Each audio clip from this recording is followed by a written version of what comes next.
നമ്മൾ നോക്കാൻ പോകുന്നത് അരോമാറ്റിക് കോമ്പൗണ്ട്സ് എന്ന് പറഞ്ഞ ഒരു ചെറിയ കൺസെപ്റ്റ് ഉണ്ട് നിങ്ങളുടെ ചാപ്റ്ററിൽ. അതെന്താണെന്നും കൂടെ നോക്കാം. നമ്മൾ കഴിഞ്ഞ ക്ലാസ്, അതായത് നിങ്ങളുടെ കുഞ്ഞു ക്ലാസ്സുകളിൽ 9ാം ക്ലാസ്സിൽ 8ാം ക്ലാസ്സിലൊക്കെ അരോമാറ്റിക് കോമ്പൗണ്ട്സ് എന്ന് പറഞ്ഞ് നമ്മൾ പഠിച്ചതാണ്. അപ്പോൾ നമ്മളുടെ ഈ പറയുന്ന, നമുക്ക് സത്യം പറഞ്ഞാൽ 3 ടൈപ്പ് സംഭവങ്ങളുണ്ട്. അതായത് ഒരു കോമ്പൗണ്ടിനെ നമ്മൾ അതിൻ്റെ സ്റ്റെബിലിറ്റിയും അതുപോലെ അതിൻ്റെ സ്ട്രക്ചറൽ ഫീച്ചേഴ്സിൻ്റെയും അടിസ്ഥാനത്തിൽ 3ആയിട്ട് നമുക്ക് തിരിക്കാറുണ്ട്.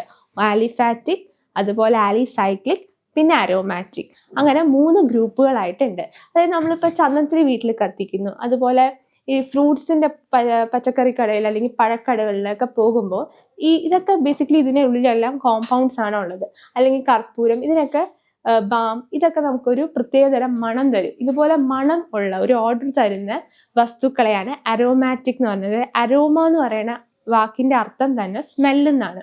സോ നമ്മളൊരു കോമ്പൗണ്ടിൻ്റെ സ്റ്റെബിലിറ്റീൻ്റെ സ്ട്രക്ചറൽ ഫീച്ചേഴ്സും അതിൻ്റെ സ്റ്റെബിലിറ്റിയുടെയും അടിസ്ഥാനത്തിൽ ഒരു കോമ്പൗണ്ടിനെ 3ആയിട്ട് തിരിച്ചാണ് ആലിഫാറ്റിക്, അരോമാറ്റിക്, അതുപോലെ ആലിസൈക്ലിക് എന്ന് പറയുന്നത്. അപ്പോൾ അതിൻ്റെ ഡെഫിനിഷൻസ് എന്തൊക്കെയാണെന്ന് ഞാൻ ഒന്ന് പറഞ്ഞുതരാം.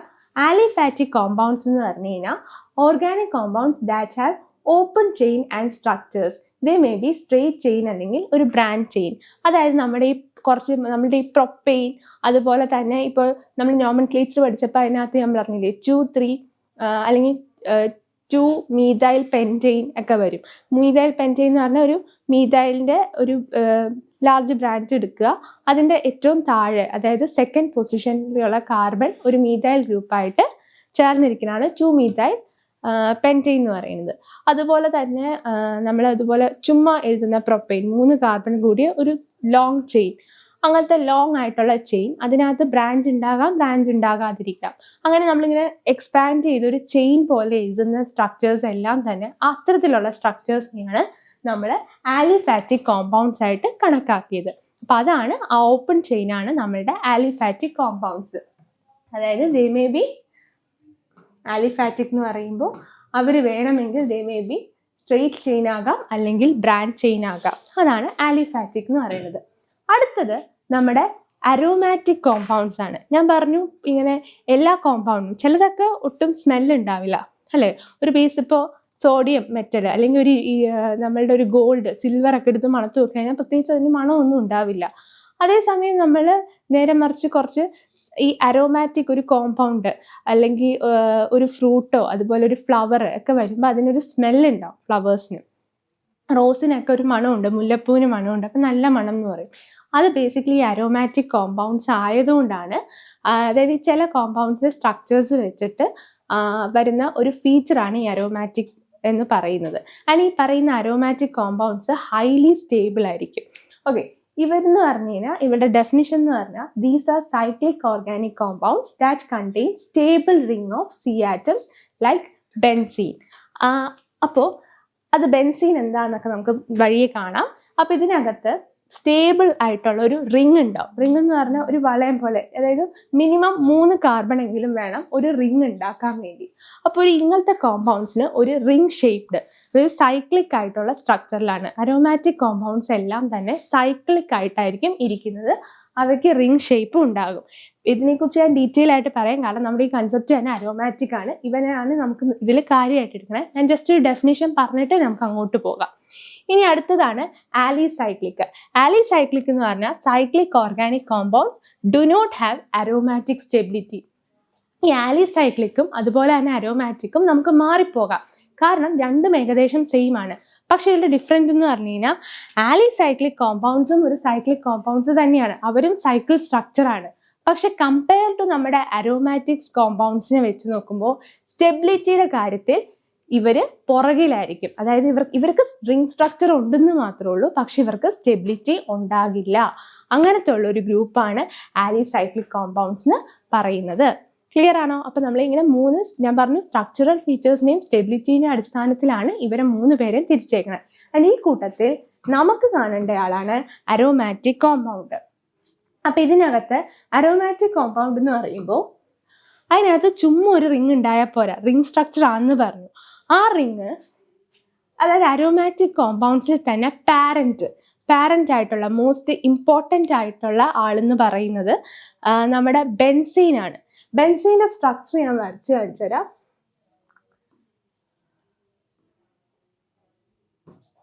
ഇങ്ങനെയാണ് ബെൻസീൻ ഇരിക്കുന്നത്. ഇതാണ് ബെൻസീൻ്റെ സ്ട്രക്ചർ വരുന്നത്. സിമ്പിളായിട്ട് ബെൻസീൻ വരയ്ക്കാൻ പറഞ്ഞാൽ ഒരു ഹെക്സഗണിൽ ഇടവിട്ട് ഇങ്ങനെ ബോൺസ് വരുന്നത്, അതായത് ഇതിന് നമ്മൾ പറയും ഇങ്ങനെ ഇടവിട്ട് ഡബിൾ ബോൺസ് വരുന്നതാണ് ബെൻസീൻ എന്ന് പറയുന്നത്.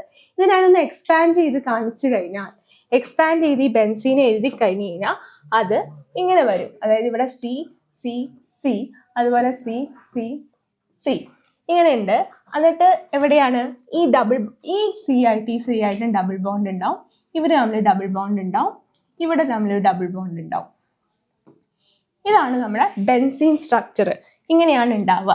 ആൻഡ് ഇതിപ്പോൾ സിക്ക് മൊത്തം എത്രയും 3 എണ്ണം, സിയുടെ 3 ബോണ്ട് ഓക്യുപ്പൈഡ് ആയി. റിമൈനിങ് ആയിട്ട് ഇവിടെ ഒരു എച്ച് വരും, ഇവിടെയും ഒരു എച്ച് വരും, ഇവിടെയും എച്ച് ഉണ്ടാവും, ഇവിടെ എച്ച് ഉണ്ടാവും, ഇവിടെ എച്ച് ഉണ്ടാവും, ഇവിടെ ഉണ്ടാവും. ഇതാണ് നമ്മുടെ ബെൻസീൻ്റെ ഒരു എക്സ്പാൻഡഡ് സ്ട്രക്ചർ എന്ന് ഞാൻ പറയുന്നത്. ഇതാണ് നമ്മുടെ ബെൻസീൻ്റെ എക്സ്പാൻഡഡ് ആയിട്ടുള്ള ഒരു സ്ട്രക്ചർ.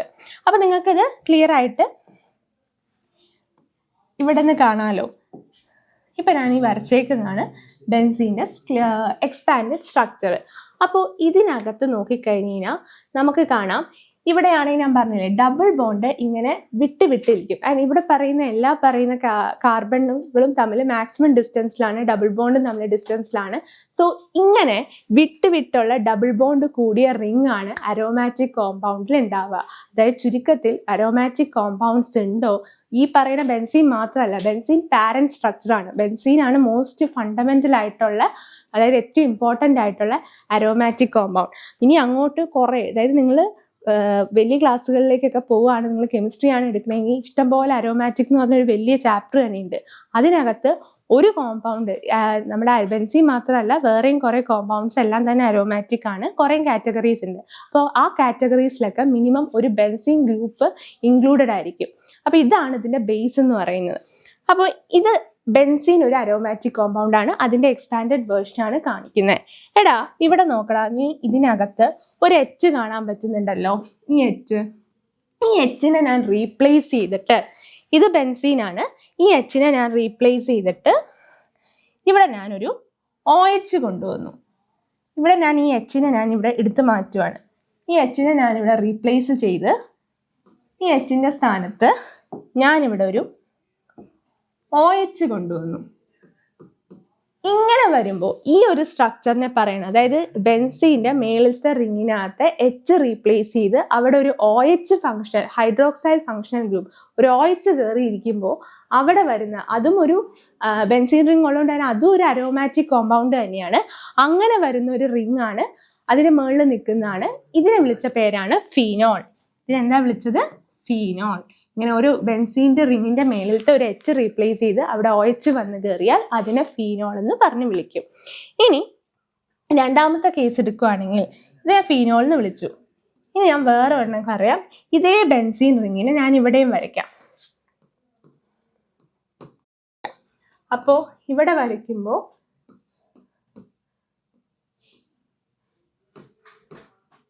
ഇവിടെ ആരാ? എച്ച് ഉണ്ട്. ബെൻസീൻ എന്ന് പറയുമ്പോൾ ഞാൻ എക്സ്പാൻഡഡ് റിങ് വരയ്ക്കാം. അപ്പോൾ ഇങ്ങനെ വരുന്നതിൽ ഇതിനകത്തെ ഈ എച്ച് മാറ്റിയിട്ട് ഇവിടെ നിന്ന് ഞാൻ COH, അതായത് ആദ്യത്തെ ഫീനോളിൻ്റെ കേസിൽ നമ്മൾ എച്ച് റിമൂവ് ചെയ്ത് അവിടെ എന്ത് കയറി? OH, ഹൈഡ്രോക്സൈൽ ഗ്രൂപ്പ് കയറി. അപ്പോൾ അതിനെ ഫീനോൾ എന്ന് നമ്മൾ വിളിച്ചു. ഇവിടെ ഈ ബെൻസീൻ റിങ്ങിൻ്റെ ഈ എച്ച് റിമൂവ് ചെയ്തിട്ട് നമ്മൾ COH ആഡ് ചെയ്യുവാണെങ്കിൽ ഇത് നമുക്ക് എന്ത് കിട്ടി? ഫീനോൾ എന്ന് പറഞ്ഞ് കിട്ടി. അപ്പോൾ ഈ ഫീനോളിൻ്റെ കേസിൽ നമ്മളൊരു എച്ച് മാറി OH വന്നതാണല്ലോ. ഇവിടെ നമ്മൾ ബെൻസീൻ്റെ ഇതുപോലെ തന്നെ എച്ച് മാറി ഇവിടെ COH വന്നപ്പോൾ അവിടെ ഇവൻ എന്തായി? അത് ബെൻസോയിക് ആസിഡ് ആയിട്ട് മാറി. ഇവനെ നമ്മൾ വിളിച്ച പേരാണ് ബെൻസോയിക് ആസിഡ്. നിങ്ങൾ അതായത് ഞാൻ ഡിഗ്രി എടുത്തത് കെമിസ്ട്രിയിലാണ്. ഡിഗ്രി എന്ന് വെച്ചാൽ മറ്റേ MSc എടുത്തത് കെമിസ്ട്രിയിലാണ്. അപ്പോൾ BSc MSc കെമിസ്ട്രി ഇരിക്കുമ്പോൾ ഈ ബെൻസോയിക് ആസിഡ് എന്ന് പറയുന്ന സാധനം ഭയങ്കര ഡേഞ്ചറസ് ആണ്. അതുപോലെ തന്നെ ഫീനോളും ഡേഞ്ചറസ്, നല്ല ചൂടുള്ളതാണ്.